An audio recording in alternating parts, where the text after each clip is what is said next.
ang ugat ng pagdurusa. Kaya nga ang sigaw po natin, kung walang korap, walang mahirap. Matinding pagsisikap, tapang, political will at tiwala sa Diyos at kapwa ang kinailangan upang isabuhay ang kaisipang ito. Siyempre po, ang mga dalubhasa ng lumang kalakaran hindi maamong tupang papayag na lang matigil ang pagkakato nilang magsamantala. Ginamit at patuloy nilang ginagamit ang impluwensya at salapi upang labanan ang agenda ng pagbabago. Ginamit din nila ang poder para maghanda ng mga salbabida sa panahon ng paghuhusga. Ang ombudsman na itinalaga para bantayan ang katiwalian, di umano'y nagbulag-bulagan sa mga iskandalo ng nakaraang administrasyon. Na-impeach siya sa Kamara at nagbitiw sa pwesto bago malitis ng Senado. Ang punong maestradong tila ba may pagkiling sa nag-appoint sa kanya ay napatunayang naglihim ng yaman at ari-arian sa salin, na-impeach ng Kongreso at na-convict ng Senado. Kapalit nila, nagtalaga tayo ng mga taong may integridad at sariling pasya. Ang bagong ombudsman, si Conchita Carpio Morales. Ang bagong Chief Justice, si Maria Lourdes Sereno. Ngayon, may sapat na panahon na siyang magpatupad ng reforma sa judikatura. Pati po sa ibang ahensya.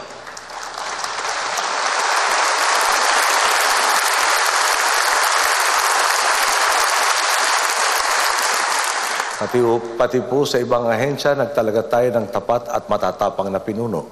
Sa COA, agad nating inilagay si Chairperson Grace Pulido Tan. Sa ehekutibo naman, nag-appoint din tayo ng mga palaban. Si Commissioner Kim Henares sa BIR at si Secretary Laila De Lima naman sa Department of Justice.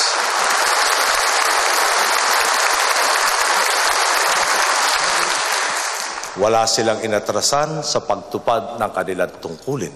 Sa inyong lahat, isang taos-pusong pasasalamat. Sa itaas, gitna o ibaba ng burokrasya, napakarami ng sinuspindi, tinanggal sa pwesto, sinampahan ang kaso o di kaya'y nasa piitan. Kung may nagdududa pang tunay ng nakapiring ang katarungan, maganda po sigurong ito nilang pansin sa 3 senador na kasalukuyang nakadetain at sa dating Pangulong naka-hospital arrest. May mga nagsasabi, magbubuon na raw tayo. Ako naman po ay naniniwala sa sinabing ni George Santayana. Ang nakalimot o ang makalimot sa mali ng nakaraan, garantisadong uulitin ito. Tingnan po ninyo ang ginagawa ng mga nagkasala sa atin. Una, ipinapalimot ang kanilang mga nagawa. Pagkatapos, sasabihin nila, kawawa naman kami.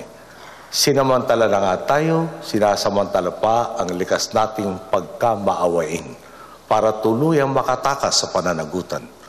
Ang kasunod, gagawa sila ng paraan para makabalik sa poder. Di ba't iyan naman talaga ang kanilang master plan upang patuloy pa tayong pagsamantalahan? Natutuhan ko nga po sa aking mga magulang, sa simbahan at sa mga proseso ng batas. Anumang paghihilom ay nagsisimula sa pag-amin at pagsisisi na nagkasala.